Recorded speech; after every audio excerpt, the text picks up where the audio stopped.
नमस्कार दोस्तों, स्वागत करता हूं आप सभी का अपने YouTube चैनल में। मैं नीरज श्रीवास्तव शिवपुरी मध्य प्रदेश से एक बार फिर आपके साथ। दोस्तों, आज मैं आपको कुछ कंपनी के सेट के बारे में बताना चाहूँगा। मेरे पास लगातार कमेंट आते हैं कि सर सोनी, LG और सैमसंग के बारे में बताइए, इन तीनों मदरबोर्ड को कैसे रिपेयर किया जाए, इनमें क्या क्या फॉल्ट आते हैं। कभी कभी ऐसी सिचुएशन बनती है कि सारे वोल्टेज ओके हैं, उसके बाद भी सेट डेड कंडीशन में चला जाता है। तो सबसे पहले मैं इनकी वर्किंग आपको बताना चाहूँगा। जैसे मान लीजिए सैमसंग का सेट है, सबसे पहले हम सैमसंग लेते हैं। सैमसंग में पावर सप्लाई अलग है और मदरबोर्ड अलग है। पावर सप्लाई ने 220 वोल्ट AC लिए और 13 वोल्ट DC बनाकर मदरबोर्ड को देगा, जिससे मदरबोर्ड ऑपरेट होगा। अब अगर ये डेड कंडीशन में चला गया, मदरबोर्ड डेड हो गया, सेट पूरा डेड है। अब ये कैसे कंफर्म करें कि कहाँ से डेड है? हो सकता है पावर सप्लाई खराब हो या हो सकता है मदरबोर्ड खराब। अब खराबी है पावर सप्लाई में, हम मदरबोर्ड में छेड़खानी करें, या मदरबोर्ड में खराबी है पावर सप्लाई में छेड़खानी करें, तो क्या वो बनेगा? तो आज आपको पहले इसको टेस्ट करने का एक सरल तरीका देता हूं कि कहाँ खराबी है, हम 1 सेकंड में कैसे पता करें। ये पावर सप्लाई से मदरबोर्ड जुड़ा और पावर सप्लाई से बैकलाइट जुड़ी। अभी तक हमने जितने भी सेटों के बारे में पढ़ा, उसमें यही वर्किंग प्रिंसिपल था कि पावर सप्लाई ऑन हुई, पावर सप्लाई ने सबसे पहले स्टैंड बाई वोल्टेज बनाया। स्टैंड बाई वोल्टेज मदरबोर्ड में गया, यानी कि 5 वोल्ट मदरबोर्ड में पहुंचा। मदरबोर्ड में प्रोसेसर के अंदर गया। प्रोसेसर अभी नींद से ज़्यादा, प्रोसेसर ने ऑपरेट होने के लिए उसको चाहिए कोर वोल्टेज। तो उसी 5 वोल्ट से 1.2 वोल्ट बने, जिससे प्रोसेसर के अंदर गए, प्रोसेसर पूरी तरह चालू हुआ। उसने अनेबल वोल्टेज निकाला, वही 5 वोल्ट अनेबल के रूप में निकाला और PS ऑन में गया और पावर सप्लाई ऑपरेट हुई, और जिससे पूरा सेट चल गया। पावर सप्लाई ने 12 वोल्ट, 13 वोल्ट, 19 वोल्ट जो भी रिलीज करने थे कर दिए। लेकिन सैमसंग में इससे उल्टा होता है।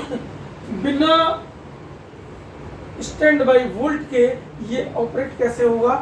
देखिए, आपको ये पता करना है कि पावर सप्लाई में फॉल्ट है या मदरबोर्ड में फॉल्ट है। इसके लिए आपको इस जैक को निकाल देना होगा, जो केबल इसमें से यहाँ तक लगी है। इस जैक को निकाल दीजिए तो 2 कंडीशन बनेगी, या तो बैकलाइट जल जाएगी या तो बैकलाइट नहीं जलेगी। अगर जैक खुलते ही बैकलाइट जल गई तो समझ लीजिए पावर सप्लाई 100% ओके है।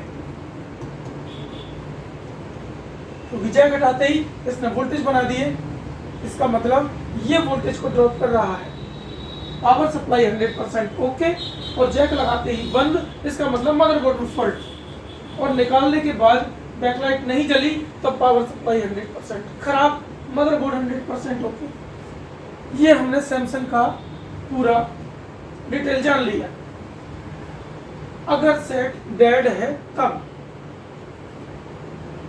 देखिए, अब इसमें क्या होता है, पावर सप्लाई से 220 वोल्ट AC आए, 220 वोल्ट AC से 13 वोल्ट DC बनेंगे।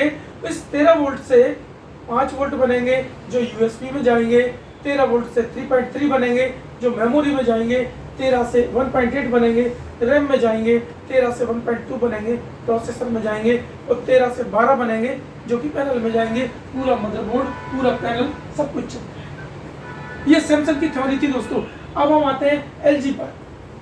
LG के सेट में देखिए विशेष बात क्या है। LG का सेट 19 वोल्ट से चलता है। 220 वोल्ट आए, 19 वोल्ट आउटपुट में निकलते हैं। 19 वोल्ट से मदरबोर्ड ऑपरेट हुआ।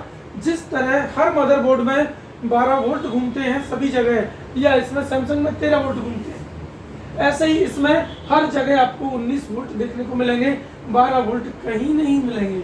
केवल एक जगह जहां पैनल चलना है वहां 12 होंगे, 19 से 12 बनेंगे, 19 से 12 पैनल। बाकी इसके अलावा कहीं 12 नहीं मिलेंगे, सारे वोल्टेज 19 से ही बनेंगे। 19 से 5, 19 से 3.3, 19 से 1.8, 19 से 1.2 और 19 से 12। अगर ये 12 वोल्ट फेल हो जाए, 19 से 12 वोल्ट बनाने के लिए एक 8 पिन की IC लगी होती है। इसमें 19 वोल्ट जाते हैं, 12 निकलते हैं। अगर ये खराब हो गई तो पैनल ब्लैंक नो डिस्प्ले में चला जाता है। हम पैनल को ना देखते हुए सबसे पहले पैनल के वोल्टेज चेक करें कि क्या इसमें 12 वोल्ट है। अगर है तब पैनल को देखना है, नहीं है तो इसी को देखना है। इस आईसी को निकाल के फेंकिए, इसमें एक बक कन्वर्टर लगाइए, 19 से 12 बनाइए, पैनल को चलाइए, चल जाएगा सर। तो ये तो इसका वर्किंग प्रिंसिपल था। अब कभी कभी इस सेट में ऐसी प्रॉब्लम आ जाती है कि all voltage okay but motherboard is not stand by, motherboard stand by से बाहर नहीं आता। अब क्या किया जाए? हमने सारे वोल्टेज चेक कर लिए, सेट डेड है। अब हमने अंदाजे से इसके प्रोसेसर पर पेस्ट लगाया और हीट मार दिया। हीट मारा, सेट ऑपरेट। आपने सेट 2-4 घंटे 6 घंटे चलाया, चल गया। इसके अंदर रैम आईसी लगी होती है प्रोसेसर के अंदर। सेट चल गया, आपने कस्टमर को दे दिया, कस्टमर लेकर गया, तुरंत वापस आ गया कि सेट तो डेड फिर से हो गया। ऐसा क्यों हुआ? क्योंकि आपने हीट मारी है, रैम आईसी एक्टिवेट हो गई है। जैसे मान लीजिए मोटरसाइकिल में हमने किक लगाई, मोटरसाइकिल चालू हो गई, उसके बाद किक टूट जाए तो कोई दिक्कत नहीं, जब तक चलेगी तब तक चलेगी। फिर बंद हो गई तब स्टार्ट नहीं होगी। ऐसे ही कस्टमर यहाँ से बंद करके ले गया, फिर स्टार्ट करेगा, नहीं होगी स्टार्ट। इसकी किक टूटी हुई है, इसमें फिर लाया हमने, फिर से हीट मारी, फिर चल गया, लेकिन फिर कस्टमर ले गया, फिर बंद। 2 बार चालू होगा, तीसरी बार ये चालू होगा ही नहीं। अब इसे परमानेंट ऑन कैसे करें? तो इसके लिए आपको एक जुगाड़ लगानी होगी। वो क्या जुगाड़ है? एक ऐसा जुगाड़ जो आज तक आपने देखा ही नहीं हुआ। रैम आईसी चलती है 1.8 वोल्ट से। रैम आईसी के पास में एक कॉइल लगी होगी और एक 6 पिन का बक कन्वर्टर लगा होगा। 8 पिन का हो सकता है, 5 का हो सकता है, जो 19 वोल्ट लेगा और 1.8 वोल्ट देगा। आपको कुछ नहीं करना, इस 19 वोल्ट वाले बक कन्वर्टर को निकाल के फेंकना है, एक अलग से बक कन्वर्टर लगाना है, उसमें 19 देना है और इस रैम के वोल्टेज को बढ़ा देना है जो 1.8 वोल्ट है। रैम में जा रहे थे ये 1.8, इनको बढ़ाकर 2.5 कर दीजिए। यानी यहाँ 2.5 वोल्ट आप देंगे, रैम का वोल्टेज बढ़ाकर 2.5 कर दें, 1.8 की जगह 2.5 वोल्ट दे दीजिए, सेट चलेगा। ये इसका स्थायी सॉल्यूशन हुआ। वैसे इसका स्थायी सॉल्यूशन यही था कि या तो इसका प्रोसेसर बदला जाए या मदरबोर्ड बदला जाए। अब प्रोसेसर तो मिलेगा नहीं तो मदरबोर्ड ही बदला जाता है, लेकिन इसका ये जुगाड़ मैंने आपको बताया कि इसके 1.8 की जगह आप 2.5 दीजिए, सेट चलेगा। ये एलजी का जुगाड़ था। अब हम आते हैं सोनी पर। सोनी में भी वही वर्किंग प्रिंसिपल कि 220 वोल्ट आए एडेप्टर में, एडेप्टर ने 19 वोल्ट दिए, 19 वोल्ट पूरे मदरबोर्ड में घूमेंगे, कहीं 12 नहीं मिलेगा, केवल एक जगह 19 to 12 बराबर पैनल। सेम जो एलजी में था वही इसमें।